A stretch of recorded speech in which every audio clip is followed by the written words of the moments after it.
Donc ce soir, nous accueillons le syndicat qui sévit sur l'Aveyron Amont. Alors, donc, et notamment son président, Monsieur Artus. Monsieur Artus, pourriez-vous vous présenter ainsi que votre structure en quelques mots, s'il vous plaît? Oui, bonsoir à tout le monde. Très heureux de participer donc à cette émission. Le syndicat mixte bassin versant Rivière-Aveyron, c'est un syndicat qui a été créé il y a quelques années. Il s'étend sur une superficie de 1560 km, 100 000 habitants, une région, 3 départements, 83 communes, 14 PCI, dont deux agglomérations. Voilà en quelques phrases l'étendue. Et puis c'est une équipe technique derrière, de techniciens, une directrice transversale et de nombreuses activités. L'activité dont la GEMAPI, bien sûr, au sein de ces différentes actions, on retrouve des missions basiques, c'est-à-dire l'entretien des cours d'eau, l'aménagement, par exemple, des points d'abreuvement, la gestion des embâcles, bien sûr, la préservation également des zones humides, la mise en valeur du territoire, la gestion des plans d'eau également fait partie d'une action extrêmement importante dont on parlera tout à l'heure, ou plutôt Vincent nous parlera d'autant mieux, et également dont M. Rigal, le maire de La Fouillade. Là, nous sommes sur de la valorisation et la communication, la complément GEMAPI, si je puis dire, voilà, avec notamment la mise en valeur des vallées, c'est la photo au bas à gauche. Également une démarche importante autour de la sensibilisation à travers des actions tout au long de l'année. Pas moins d'une soixantaine d'écoles vont profiter de Mon école, mon cours d'eau. Et là, c'est une sensibilisation extrêmement importante avec une réactivité entre les enfants, les parents et de nombreuses activités également autour de l'eau. Le suivi également, le suivi de la qualité, hein, c'est une action aussi qui nous occupe et qui nous est très chère. Quels sont les besoins d'action qui ont été à l'origine de votre syndicat? Si vous voulez, nous avons travaillé, nous avons mis 4-5 ans pour regrouper 3 syndicats, Haute-Vallée, Moyenne-Vallée et Basse-Vallée. Et aujourd'hui, nous mesurons la complémentarité dans l'action, le travail en bassin versant sur des volets extrêmement importants, hein, comme que sont la pollution, bien sûr, la gestion, mais aussi la prévention des inondations. Et c'est peu de le dire aujourd'hui avec les précipitations que nous subissons.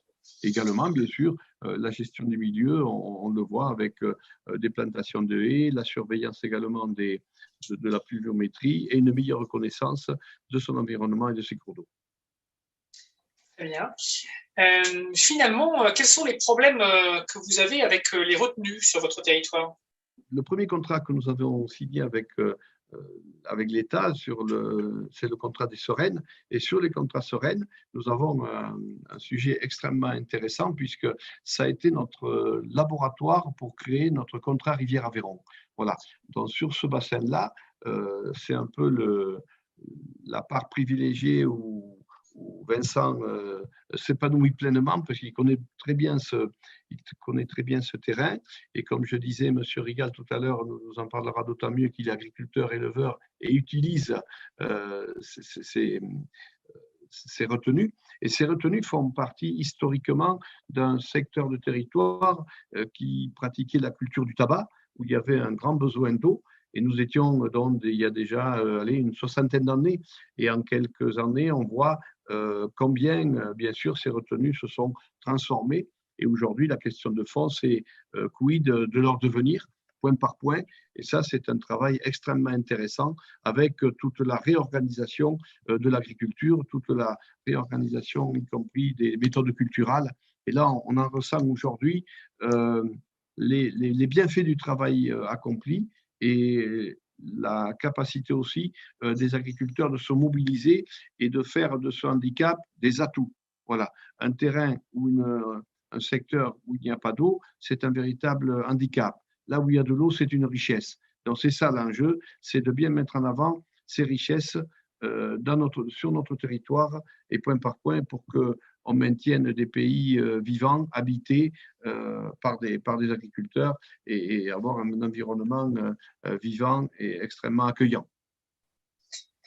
Donc, sur la question des retenues, finalement, quelles sont les actions menées par votre structure? Alors, je vais passer la parole à Vincent, qui va vous développer notamment tout le travail qui est fait à l'occasion des différents COPI. D'accord, donc Vincent Lavergne, je suis chargé de mission espace rural au SMBV2A. Donc, je suis particulièrement ce dossier relatif à l'impact cumulé des retenues d'eau. Donc, à l'échelle du bassin versant Aveyron-Mont, on a environ 1500 retenues, avec de fortes disparités géographiques, puisqu'on a certains secteurs, notamment sur les COS, où on n'a quasiment pas de retenues, jusqu'à des secteurs, on va dire, un peu plus agricoles, où on peut avoir 2 à 3 retenues au kilomètre carré. Ce sont des retenues, comme disait notre président, qui ont été construites majoritairement il y a 50, 60 ans, pour répondre à des besoins. Monsieur Artus a évoqué le besoin lié notamment au tabac. Faut savoir aussi qu'on est sur un département très concerné par l'élevage, en l'occurrence l'élevage bovin, et tout ça nécessite d'avoir des fourrages. Et bien souvent, les retenues participent à sécuriser ces productions de fourrage. Souvent, des exploitations moyennes qui font souvent 50 à 70 hectares ont quelques hectares de maïs, je pense notamment aux exploitations en système bovin-lait. Donc, ces quelques hectares de maïs, ils ont besoin d'être irrigués pour derrière produire donc, du maïs en silage qui servira à nourrir notamment les animaux. Faut savoir aussi qu'on a beaucoup de retenues aujourd'hui sans usage, c'est-à-dire qu'en moyenne, on a 50% des retenues présentes qui sont utilisées, principalement pour l'activité agricole, mais on a l'autre moitié qui n'est pas utilisée. Et malgré ça, on a aujourd'hui quand même des demandes assez importantes de création de nouvelles retenues. Alors, Monsieur Artus parlait tout à l'heure du bassin versant des Sereines. Donc, on va illustrer dans les diapos qui vont suivre un petit peu qu'est-ce qu'on a fait sur ce bassin versant. C'est un bassin versant effectivement pilote où on met en place des actions depuis maintenant quelques années. Ces actions sont confortées notamment au niveau des études par l'appel à projet ICRA de l'OFB dont parlait Claire Magan tout à l'heure. On fait partie avec nos homologues du bassin du Jaoul, juste à côté, donc Épage-Vior, d'un des 8 lauréats de l'appel à projet. Et sur ce bassin des Sereines, notamment, on a pu mettre en exergue pas mal d'altérations dues à l'impact cumulé des plans d'eau, notamment sur l'hydrologie. Alors, on ne fait pas tout à fait le même constat qu'a fait Claire tout à l'heure sur l'aggravation notamment des problématiques de débit moyen. Nous, sur le débit moyen, aujourd'hui, d'après nos modélisations, on n'a pas de problématique particulière. Par contre, l'impact cumulé des plans d'eau est très visible, notamment à l'étillage, et notamment sur certains indicateurs d'étillage. Je pense notamment au QMNA5, où, d'après les modélisations hydrauliques que l'on a, l'impact des retenues ferait baisser effectivement cet indicateur à l'étillage de 20% à l'exutoire du bassin versant des Sereines. Donc, moins 20% effectivement d'eau l'été. Bien sûr, en lien avec l'évaporation et les prélèvements liés. Je finis sur des effets effectivement sur la thermie, réchauffement de l'eau par les retenues, on va l'illustrer tout à l'heure. Problématique aussi de qualité de l'eau, avec notamment la problématique des cyanobactéries qui, dans les retenues, trouvent des terrains ultra favorables, des eaux chaudes, de l'ensoleillement, des nutriments aussi qui arrivent. Voilà, et on sait que ces cyanobactéries peuvent poser potentiellement des problèmes. Et enfin, sur l'hydromorphologie, on constate notamment sur ce bassin versant des Sereines, même si on n'a pas pu le mesurer très concrètement, mais c'est quand même assez visuel, des problématiques de sédimentation, c'est-à-dire qu'on a beaucoup de retenues qui se comblent avec du sable, des vases, etc., et des problématiques effectivement de transfert solide. Quelle est votre action sur le sujet des retenues, justement? Alors, sur le sujet des retenues, on va illustrer avec ce qu'on fait justement et ce qu'on a fait et qu'on continue à faire sur le bassin versant des Sereines. Donc, on a mené des études, notamment des modélisations hydrologiques. Donc, ça, on a commencé à le faire en 2014. On réalise aussi tout un tas d'études thermiques. Et toujours dans le cadre de ce projet, on mène aussi des études biologiques, en l'occurrence par la truite fario. Alors, je me dois de vous dire qu'autant sur les aspects hydrologiques que thermiques, les éléments dont on s'y dispose sont quand même assez concluants, assez pertinents et permettent d'expliquer des choses. Autant sur les aspects biologiques, c'est un peu plus compliqué avec la truite fario, puisque tout ça nous a amené à faire des pêches électriques. On a malheureusement pas toujours retrouvé la truite fario sur beaucoup de pêches, y compris sur des secteurs qui n'étaient pas influencés par des plans d'eau, qui étaient normalement des secteurs témoins. Et donc, on a une problématique aujourd'hui, notamment de pression confondante, qui fait que c'est compliqué, effectivement, d'étudier l'impact cumulé des plans d'eau et l'impact, notamment, biologique sur la truite. On met en place aussi des opérations de communication sensibilisation. C'est quelque chose de très important. Nos propriétaires de plans d'eau, vous l'avez compris, ce sont des exploitants agricoles, mais pas que. Donc, on a réalisé un guide, là aussi en partenariat avec nos homologues du bassin versant du Vior. Et on a organisé également une journée technique en 2017 avec l'ensemble des propriétaires des plans d'eau qui étaient conviés, dans le but de leur donner des petits conseils aussi pratico-pratiques et de les amener notamment sur les deux autres actions dont je vais parler, à savoir les diagnostics de plans d'eau et notamment les travaux d'optimisation environnementale. Donc, effectivement, le diagnostic, c'est la première étape. L'idée, notamment en partenariat avec la Chambre d'agriculture de l'Aveyron, ça a été de proposer effectivement ces états des lieux aux propriétaires volontaires, qu'ils soient exploitants agricoles ou non exploitants, pour voir avec eux quel était l'état de leur retenue, quelle était l'utilisation ou pas de la ressource, quels étaient les projets qu'ils pouvaient avoir, et essayer de leur proposer aux besoins des travaux d'optimisation environnementale. Alors, je me dois de vous dire aussi que on est dans un cas de figure sur le bassin des Sereines et plus généralement sur l'Aveyron, où on a une forte attache patrimoniale, notamment par rapport aux plans d'eau. Effectivement, même sur les plans d'eau sans usage, où on pourrait se dire qu'il pourrait être finalement aisé de proposer un effacement, beaucoup de propriétaires s'y opposent.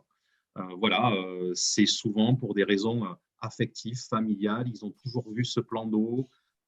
Ce sont des plans d'eau où ils ont pêché quand ils étaient enfants avec leur grand-père. Ils sont aujourd'hui eux-mêmes grands-pères, mais voilà, c'est des choses qui ne parlent pas d'effacement. C'est pour ça qu'on se doit de proposer d'autres solutions. Et les solutions qu'on a testées, notamment, c'est des solutions de mise en dérivation ou d'installation d'un moine et d'un filtre à gravier. On va les illustrer tout à l'heure à travers deux chantiers vitrines que l'on a réalisés sur la commune de La Fouillade. Derrière ces chantiers vitrines, l'idée, c'était effectivement de montrer ce qu'on pouvait faire et essayer de proposer des actions de manière un peu plus importante d'optimisation environnementale.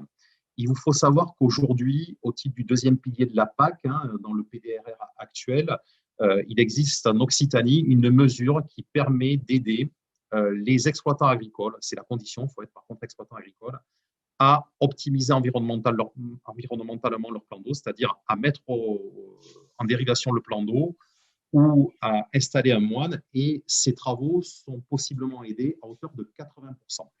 Voilà, donc on essaye de faire valoir cette action, et en fonction des secteurs, ça marche plus ou moins bien, pour inciter effectivement les exploitants qui le souhaitent, qui le peuvent, à réaliser ces travaux dont on va parler tout de suite de manière très concrète. Pour votre information, ce dispositif est très lié à la PAC, donc il va être terminé dans quelques mois, et on est notamment très regardant à l'avenir par rapport à la future PAC pour savoir si ce dispositif pourra être maintenu ou pas dans les mêmes conditions, notamment au niveau du nouveau programme national. Très bien. Donc, pour ceux à qui serait échappé, la PAC, c'est la politique agricole commune qui a été en discussion et donc on va avoir une nouvelle application dans l'année à venir, je pense. Exactement. Donc, nous allons passer finalement faire un focus sur la commune de La Fouillade avec l'intervention de Monsieur Rigal. Monsieur Rigal, je vous laisse vous présenter ainsi que rapidement donc, le contexte de votre commune et de ses plans d'eau. Oui, bonjour à tout le monde. De haut niveau, pour présenter la commune de La Fouillade, c'est un bourg rural, un bourg-centre ce qui veut dire chez nous, il y a 1200 habitants, mais qu'il y a un petit bassin de vie autour de 7000 habitants à peu près, où c'est qu'il y a tous les services. Et donc, plus personnellement, donc, je suis évidemment maire, mais je suis aussi propriétaire d'un plan d'eau et agriculteur en élevage bovin lait bio depuis quelques temps, depuis 2009 en bio. Voilà. Pour revenir à ce qu'a dit M. Artus au début, effectivement, dans les années, on va dire 70-80, il s'est fait beaucoup de lacs parce que c'est une région quand même où les sols sont quand même n'ont pas de gros potentiel, très, très sableux. Et effectivement, la culture du tabac, du maïs contrat était quand même une source de diversification. À une seule condition, c'était évidemment d'avoir un plan d'eau. Et voilà, c'est pour ça qu'il y en a autant. Alors aujourd'hui, c'est vrai que ces plans d'eau sont très peu utilisés, il en reste très peu d'utiliser, mais c'est un petit peu normal, hein, avec le renouvellement des générations, le verdissement des surfaces, le tabac, le maïs contrat a disparu. Et aujourd'hui, c'est plus une problématique avec le dérèglement climatique qui amène, comme a dit M. Lavergne, de sécuriser un petit peu le stock fourrager pour les animaux. Et c'est pour ça qu'il y a quelques demandes supplémentaires aujourd'hui pour recréer des plans d'eau. Voilà.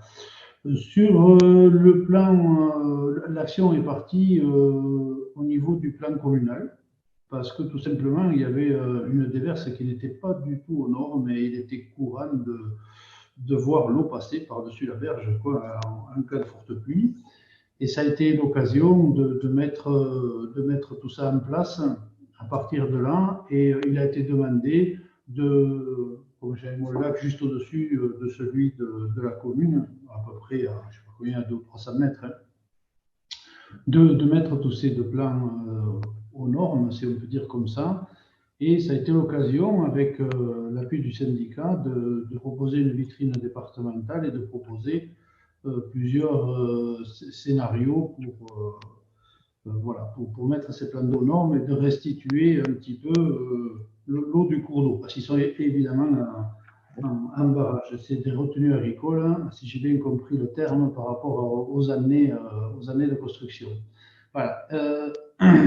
Alors, c'est vrai que visuellement, tout ce qui a été abordé, ça se voit très clairement, hein, le réchauffement de l'eau, l'été, l'évaporation, hein, c'est-à-dire que j'avais remarqué depuis très longtemps que dès qu'il faisait chaud, le lac ne déverse plus. Hein. Le cours d'eau est complètement absorbé pratiquement par l'évaporation et la montée de température. Surtout que j'ai quand même l'impression que l'hiver, l'eau est claire, et puis il y a un problème, il y a un phénomène chimique que certainement des personnes ici pourront expliquer, où l'eau devient de plus en plus foncée avec la montée de température et qui encore favorise évidemment cette montée de température. C'est des eaux qui sont en surface très très chaudes. Voilà. Après, le problème de sédimentation, on le connaît parce que vous avez vu les diapos, la topographie, c'est quand même, il y a des bassins versants, c'est accidenté. Donc, ce qui fait des terrains légers qui a des fois beaucoup de. Si on a du travail du sol en amont, eh bien, il y a effectivement beaucoup d'apports. Et notamment, aujourd'hui, j'ai le problème du sortie du cours d'eau, où le ruisseau s'affaisse, tout simplement. Voilà. Voilà un petit peu pour ces problématiques. Dominique Rigal vient d'en parler. Vous voyez sur la cartographie ces deux plans d'eau en chapelet. Donc, le plan d'eau de Cavagnal à usage d'irrigation qui appartient à M. Rigal et le plan d'eau dit de Sobaïr à usage de loisirs en aval. Donc, avant les travaux, ces deux plans d'eau étaient en barrage de cours d'eau. On va peut-être expliquer plus précisément le contexte voilà, d'avant travaux. Donc, problématique de plan d'eau en barrage de cours d'eau. Pas de respect de débits réservés, donc impact sur l'hydrologie et aussi sur la température de l'eau, vous allez le voir juste après. Des problématiques aussi de relargage de cyanobactéries. Voilà, c'est-à-dire que dans le plan d'eau de Sobaïr communal, la présence de cyanobactéries a été mise en exergue et leur relargage aussi, parce qu'elle se développait notamment sur le premier mètre de la colonne d'eau. Et la restitution par surverse faisait qu'automatiquement, ces cyanobactéries se retrouvaient potentiellement derrière dans le cours d'eau. Et bien sûr, il y avait un questionnement des propriétaires dont faisait partie déjà M. Rigal, notamment en termes de respect de la réglementation, de questionnement sur l'impact effectivement du plan d'eau sur le transit hydrologique, sur la température, etc. Donc, l'enjeu, il était double. C'était pour nous, syndicat de rivière, d'améliorer l'état écologique du cours d'eau, en l'occurrence là, qui est le cours d'eau du Cassurex, un affluent de la Sereine, et de maintenir bien sûr les usages existants, où l'objectif, c'est de trouver des solutions qui permettent de maintenir des activités, et en l'occurrence ici, une activité agricole ou une activité d'agrément, halieutisme pour tout ce qui concerne le plan d'eau de Sobaïr. Donc, les objectifs, c'était d'optimiser effectivement le plan d'eau d'un point de vue environnemental. Donc, vous avez ici sous les yeux justement les données de température avant travaux. Donc, ce dont on s'aperçoit si on descend ce fameux chapelet, c'est que donc là, on est sur une journée chaude du mois de juin 2015 avec une température journalière à midi de 17 degrés et maxi de 32 degrés. Vous voyez que ce jour-là, avant travaux, on avait une eau qui rentrait dans le plan d'eau de Cavagnal à 16,5, qui ressortait du plan d'eau de Cavagnal à 24,5. Donc déjà, vous voyez le delta énorme qui est de 8 degrés. On avait ensuite donc une capacité quand même de récupération du cours d'eau, puisque vous voyez que sous le point suivant, merci de suivre avec la flèche, impeccable, on revenait à 19 degrés. Mais on re-rentrait effectivement dans le plan d'eau de Sobaïr, avec là aussi une restitution par surverse et une sortie autour de 24 degrés. Voilà. Donc, on voit très clairement sur cet aspect thermique l'impact effectivement avant travaux d'un plan d'eau et aussi de l'effet cumulé. Alors, comme tout projet, on a démarré par des études préalables qui ont été menées en 2014-2015, des études thermiques, de population piscicole, des études hydrauliques et de sécurité, et tout ce qui a concerné la maîtrise d'œuvre. Alors, effectivement, M. Rigal l'a dit, l'apport d'entrée à Sobaïr au départ était l'aspect mise aux normes hydrauliques. Je ne vous cache pas que souvent, cette entrée mise aux normes hydrauliques, qui est certes importante, vient quand même gréver les budgets, parce que souvent, c'est un petit peu la surprise. On s'intéresse, par exemple, à l'optimisation environnementale, mais le fait de dresser un état des lieux global fait que l'on s'aperçoit que souvent, les ouvrages ne sont pas complètement nickel sur les aspects normes hydrauliques aussi. Sauf que, voilà, c'est ce que je disais, la facture est souvent très importante, on va en parler pour Sobaïr, sur l'aspect mise aux normes hydrauliques, qui amène de la sécurité, mais qui ne règle pas pour autant les problèmes effectivement d'optimisation environnementale. Vincent, peut-être juste une petite précision donc, sur l'aspect mise en hydraulique. En fait, on parle bien des évacuateurs de crues qui sont mis généralement sur un côté ou au milieu, bref, de la retenue, afin de pouvoir pallier en fait au phénomène d'orage, notamment par exemple, et éviter une surverse et donc comment dire, ce qui viendra déstabiliser l'ouvrage et donc créer une brèche et pouvoir éventuellement aller jusqu'à la vidange totale et dangereuse du plan d'eau. Exactement, tu as très bien résumé, c'est exactement ça, avec en photo justement le déversoir de crue sur la photo de gauche de Sobaïr tel qu'il était avant travaux. Donc justement, les travaux. Alors, les travaux sont faits sur 2 années consécutives. On a commencé par l'ouvrage le plus simple, qui est celui de Cavagnal en 2016, et l'ouvrage de Sobaïr a été traité en 2017. Donc, en 2016, le choix qui a été fait sur la retenue de Cavagnal, où je remémore que c'est une retenue où il y avait un usage notamment d'irrigation, ça a été de créer une dérivation et de mettre en place un ouvrage donc répartiteur. C'est la petite photo que vous voyez donc en haut à gauche.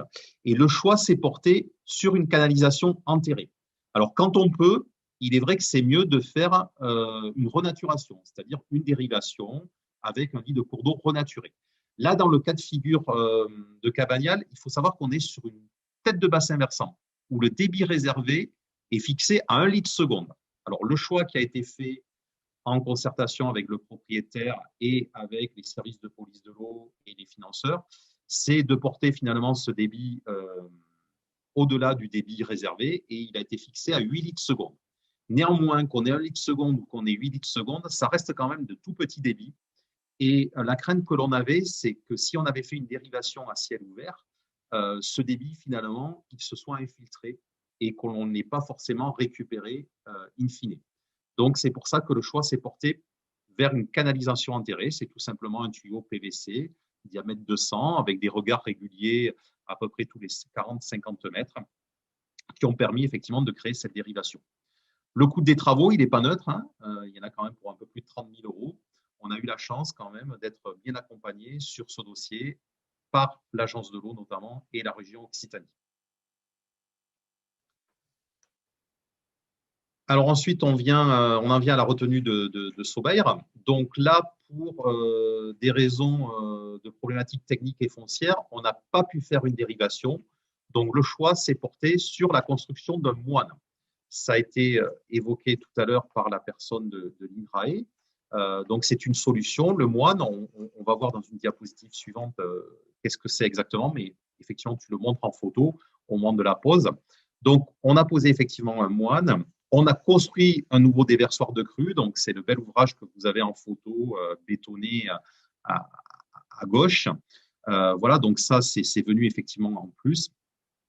Et on a fait un test aussi de mise en place d'un filtre à gravier qui finalement s'est pas avéré très concluant, mais ça nous paraissait intéressant derrière le moine de continuer à filtrer l'eau à travers effectivement ce type d'ouvrage.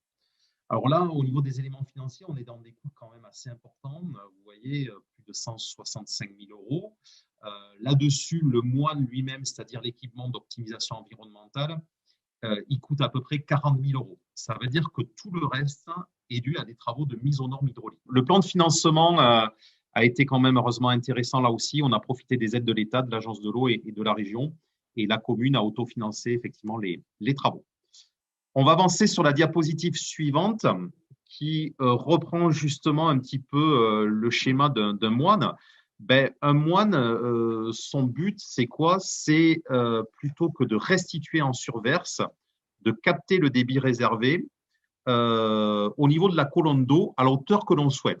Le choix s'est porté à Sobaïr sur un plan d'eau qui fait 5,50 m de profondeur, à aller capter l'eau à moins de 2,80 m. Alors, pourquoi moins de 2,80 m? L'enjeu, c'était d'une part de ne pas renvoyer des eaux de surface qui sont forcément des eaux chaudes. Et l'autre enjeu, c'était de ne pas renvoyer aussi des eaux de fond qui sont potentiellement anoxiques et chargées aussi en substances diverses et variées, nitrates, phosphore, etc.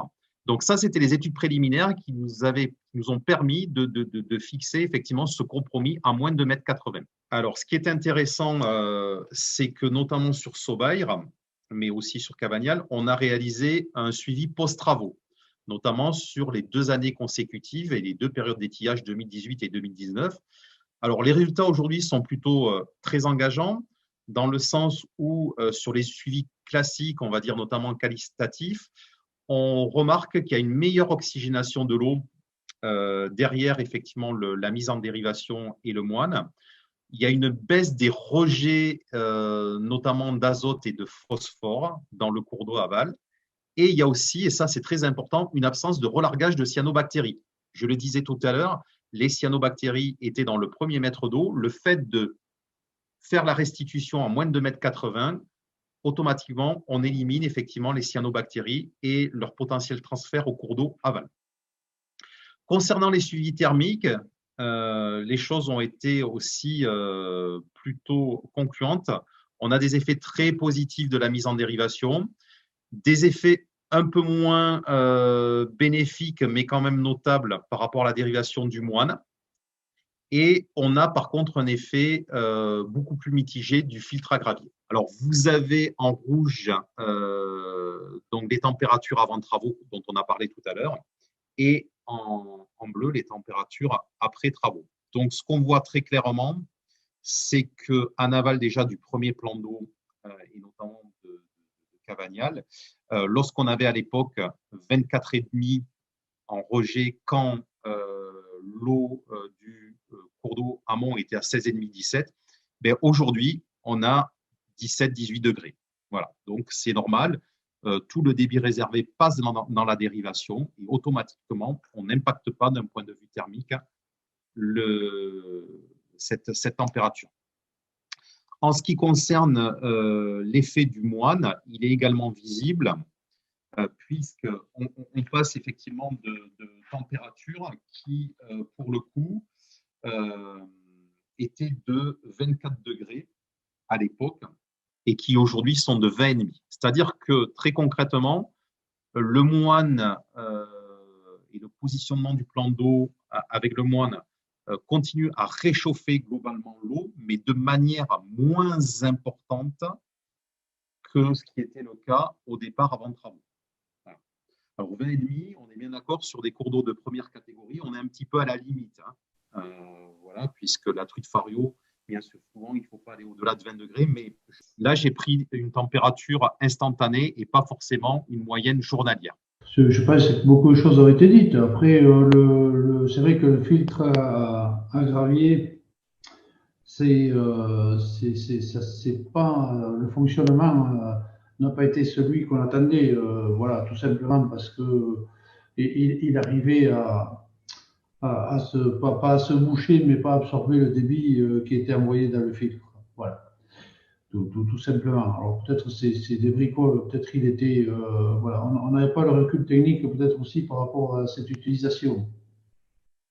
Voilà, après c'est vrai que non, on voit bien que le ruisseau derrière est beaucoup plus frais, ça a été extrêmement bénéfique. Hein. Moi j'ai pas, y a pas. Après il faut dire que bon, ça a été moyennement perçu parce qu'il a fallu, par rapport aux études hydrauliques, baisser le niveau du lac du Somaïr d'une quinzaine de centimètres pour revenir par rapport aux crues centenales, etc., pour avoir un niveau un peu moins important. Sinon, il nous fallait faire une surverse encore plus importante. Voilà.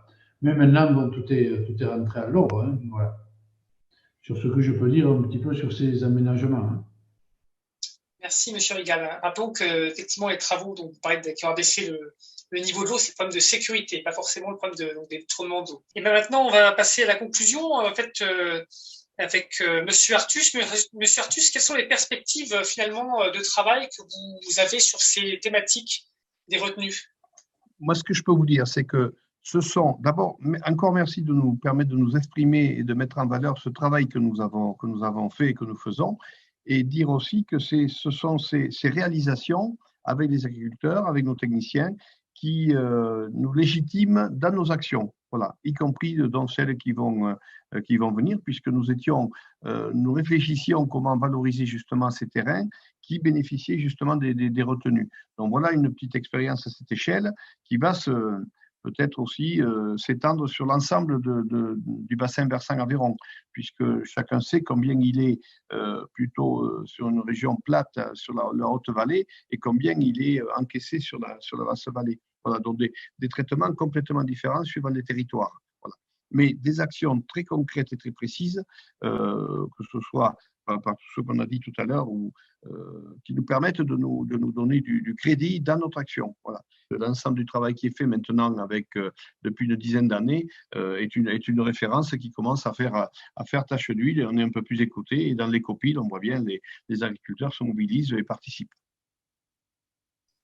Voilà, peut-être pour compléter de manière effectivement plus précise sur les perspectives, on est en phase aujourd'hui de réflexion à mi-parcours de notre contrat de rivière sur notamment un avenant et l'inscription d'actions complémentaires. Au travers de ces actions complémentaires qui sont encore à ce jour en discussion, on a notamment proposé donc des diagnostics de plans d'eau complémentaires, notamment sur d'autres bassins versants aussi qui sont concernés par l'impact cumulé des plans d'eau. Bien entendu, je le disais aussi tout à l'heure, on attend un positionnement de la nouvelle PAC à travers le futur PSN, en espérant que cette mesure d'aide à l'optimisation environnementale de plans d'eau soit maintenue. On souhaite aussi engager des tests de gestion optimisée des plans d'eau sur un sous-bassin versant pilote là, de la Sereine, sur l'exemple de ce qui a été fait récemment chez nos voisins ternais sur le bassin du Cossels par le syndicat mixte du bassin rivière Tarn-Aval. Voilà, le but, c'est d'essayer de faire des soutiens d'étiage depuis des retenues sans usage. Voilà. Et bien entendu, on va prendre en compte les conclusions de l'appel à projet de ICRA de l'OFB qui est encore en cours, dont les conclusions devraient arriver courant d'été et début d'automne. L'objectif, c'est de capitaliser aussi, voir qu'est-ce qu'on pourrait mettre en œuvre, et notamment en lien avec ces perspectives qu'on a évoquées de réchauffement climatique. Et dernière chose, au-delà de cet aspect utilisation de la ressource en eau et notamment plan d'eau, il nous semble très important de continuer à accompagner les exploitants agricoles et notamment en partenariat avec divers organismes, parmi lesquels la Chambre d'agriculture, sur notamment les techniques conservatoires des sols. Effectivement, c'est très important de travailler, nous semble-t-il, sur ces aspects agronomiques où l'enjeu, c'est effectivement de maintenir des sols en bonne qualité pour que ces derniers soient résilients et puissent maintenir aussi le maximum d'eau avant même de penser à aller créer de nouvelles ressources. Juste, pour pas être très lourd, mais moi je voudrais vous saluer, dont le président, M. Artus, vous-même et vos équipes, pour le travail que vous faites. Vous êtes les seuls aujourd'hui à proposer des animations sur les nouvelles pratiques agricoles, que ce soit à travers des diagnostics érosion, sur le semi-direct, le non-labour. Donc moi je vous félicite pour ces actions-là, parce que c'est vrai qu'aujourd'hui, c'est pas encore tout à fait rentré dans les mœurs. Et voilà, je voulais vraiment vous féliciter pour toutes les actions que vous faites en dehors des plans d'eau, mais qui les servent quand même. Voilà. Eh bien, merci beaucoup à tous. C'est vrai que le sujet de l'agriculture en dehors des plans d'eau, c'est effectivement comment on va adapter nos cultures et nos élevages. Et donc, toutes ces belles perspectives sont en face de nous. Il reste beaucoup à faire. On a une autre émission qui a été faite sur l'eau et l'agriculture. On a parlé du sujet effectivement de l'adaptation des pratiques agricoles, que je vous invite à regarder pour compléter cette émission sur les plans d'eau.